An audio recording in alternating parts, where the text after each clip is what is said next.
Hi, horror film recap here. Today, I'm going to explain a horror thriller film called Defiant. Watch out and take care.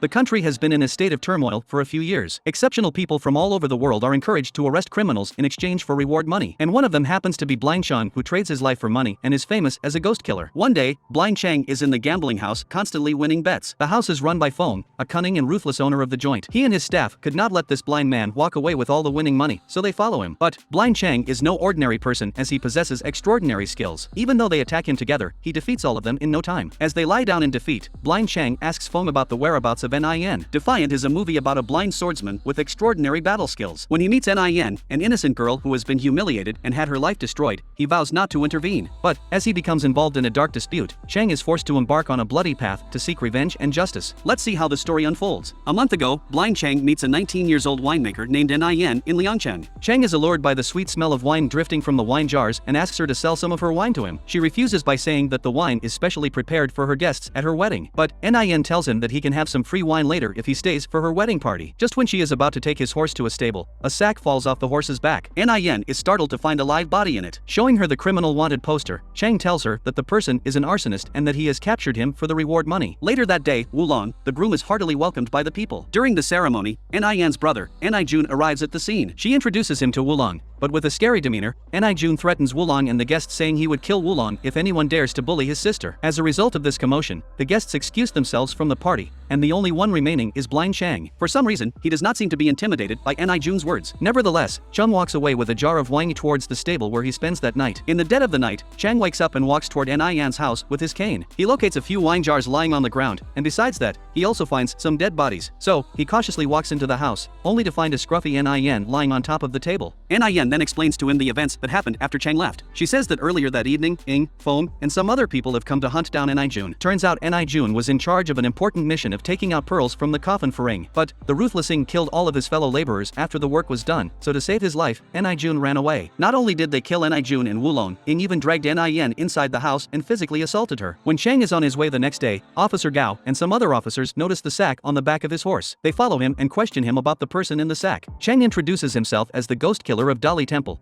and explains that the captured man is a felon, wanted by the government. Right after that, he picks up another criminal who has been hiding within the group of officers by disguising himself as one. Chang gets his reward, and before he leaves, he asks Officer Gao if he is the in charge of the Ni family murder case. Officer Gao goes to investigate the scene of Nin's house the next day. He comes to know that the Yuan family is behind the murder, but since Yuan is a powerful family in the country, he dares not provoke them. Instead, Gao advises Nin not to stretch out the matter and just let it go. But despite his persuasion, Nin is determined to get justice anyhow. To de-escalate the situation, Gao decides to destroy her completely. He frames Nin for killing her husband and her brother and then arrests her. As they take her back through the market, Chang blocks their way. Normally, he does not want to meddle in anybody's affairs, but seeing the poor girl suffer at the hands of power and injustice, he couldn't help himself but intervene. Chang cannot allow them to take her away, so he rescues Nin and tells her to leave. At first, Nin asks him to kill the assaulters, but Chang refuses her idea. Then, she asks him to let her tag along to Luoyang to seek justice, and finally, he agrees to take her with him. On their way, Nin shows the reed pipe and tells Chang how it reminds her of her dead family. But, now that the pipe is also broken, she feels devastated. Chang asks her to hand him the pipe and keeps it with him. The two arrive at Luoyang a few days later and are having a bowl of noodles. When they decide to part ways, Chang gives her some instructions on how she can get some help from his men. Nin also gives him a bottle of wine as a token of gratitude. Later, Chang visits Neo, his partner in crime, who arranges the work for him and delivers his payment. Chang has been working hard to gather the money for his eye treatment, and he has already collected more than 9,000 gold teals. A few days later, just when Chang is about to leave for his last mission, a man with a wounded hand comes to Neo. He profusely curses the girl who has inflicted his injury and tells Neo what happened earlier that day. Ing and General Guo's daughter were getting married, so Xiong, Ying's older brother, sent wedding gifts to the Guo family. Just then, a crazy girl shows up out of nowhere and starts causing a scene. Ing wanted to take care of the matter right away, but as General Guo does not want to spoil the occasion, Ing orders Fong to take the girl away. And in the process, the girl injured his hands. Listening to this, Chang is sure that the girl must be Nin. And now, knowing that she is in trouble, Chang is unable to leave for his last mission. Neo tries her best to convince him not to offend the Yuan family as nothing good comes out of it, but he completely ignores her words and begins his search for Nin. Back in the present, a month later after the incident with Nin, Chang is fighting with Feng's men. After tormenting him for some time, Feng finally spills out Yan's whereabouts. He immediately rushes to the given address. The place is unusually quiet, but the smell of blood is still fresh. There, the same person who killed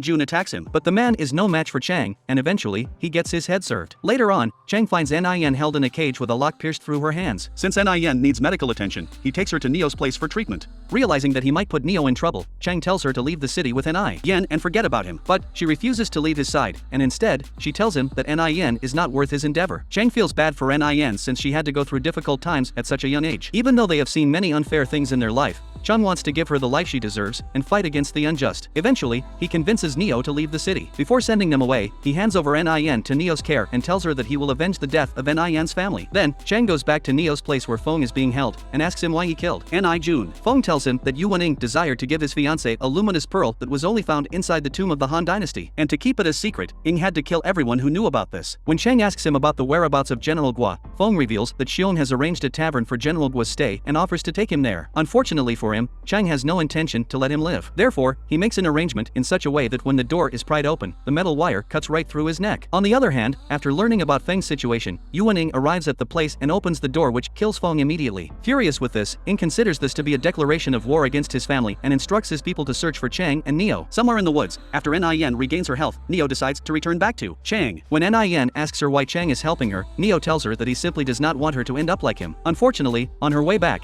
Yuaning captures her and tortures her to get information about Blind Chang, but she does not hesitate and reveals that Blind Chang is actually Chang Yi from the Dongshan Wolf Battalion who bravely fought on the battlefield. In the meantime, Chang goes to the tavern to meet General Gua, but on the way, he faces off with a group of disciples before he gets to meet the general. After meeting him, Chang exposes the truth about Yuaning and tells Gua that he is going to kill his future son-in-law. The general calls off the engagement the next day as he cannot risk anything when it comes to Chang. Not able to withstand the humiliation, Xiong drags his brother Ying and punishes him. However, Ying is also at his limit, so he kills his own older brother and proclaims himself to be the head of the family. He even declares to reward those who will kill the enemy of his family. During that time, Neo's dead body is displayed across the town, which is penetrated by 13 arrows. After Chang knows about such a humiliating send-off of his partner, he prepares himself to face Yuaning head-on. He then goes to the mourning place in search of Yuaning. Before he could fight with Ying, he has to pass through a number of people. Even after that, the hurdle continues as Ying and his most faithful subordinate attack him tactically.